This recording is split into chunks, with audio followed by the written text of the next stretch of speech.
All right, the cicadas are coming. Yes, billions of these insects are expected to descend along the East Coast this year, and while they come in peace, they are certainly not quiet.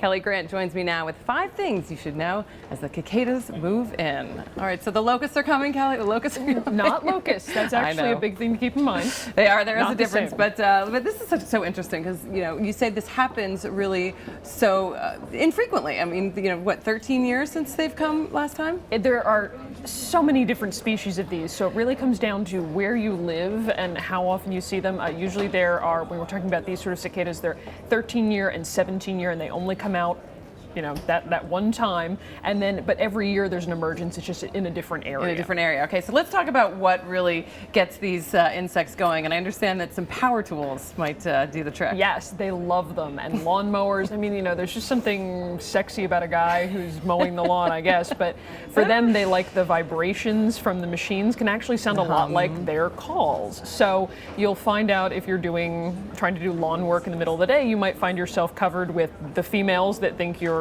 calling them and the males that want to compete with you. So they'll actually swarm you and get on your body. Well, I mean, they're not going to bite not you, swarm, but they come out. They're probably start going to noticing them. Yeah, they're going to check you out, see what's going on. All right, so if they come over and you're maybe looking for a little snack, I understand that they actually are good to eat. Yes, they can be. We hear that they're very tasty. You'll see tons and tons of recipes out there on YouTube, on the internet. You can fry them, you can put them on pizza, cover them in chocolate. Lots of different things you can do with them. They just, we hear that if you are allergic to shrimp, you might not want to try these. There can be something in them that's similar to shrimp that sets off that allergy. Wow, sounds like a challenge on Survivor or something. Definitely. Eating these. I don't know that I'm ready for trying these. I don't know if I am either. Chocolate-covered cicadas. All right, well, one thing we know we shouldn't do is give them to your pets, right? Well, you don't want to give them to your pets, but you're probably really going to want to watch your pet. Because the pets can find them, obviously, outside. They're going to find them. We've heard that this is sort of like having a yard full of chicken nuggets, that the pets just love them, and because of the sporadic appearances, they only really get to see them maybe once or twice in a lifetime, depending on where you live.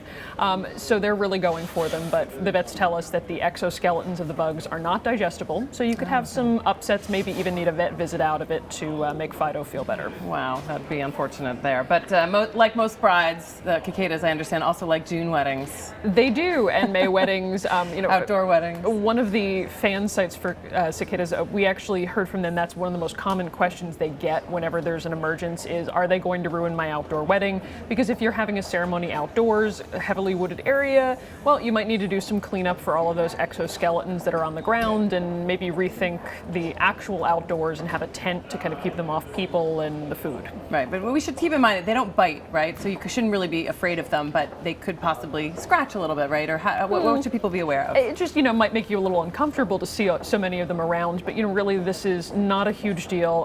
Plenty of people do freak out when they see them, but it's really not necessary. They're not poisonous, they don't bite, and they pretty much keep to themselves. They come up out of the ground and they go into the trees and then they stay in the trees. So we shouldn't worry that the end of the world is coming? This is not the end of the world, and as I mentioned, locusts, cicadas, very different insects. All right, Kelli, thank you so much. Thank you. It's a great story, interesting stuff, and things people need to know, because if they're going to be coming out this year, they do. You want to know what you're dealing with. All right, thanks so much, Kelli Grant. As always, fantastic.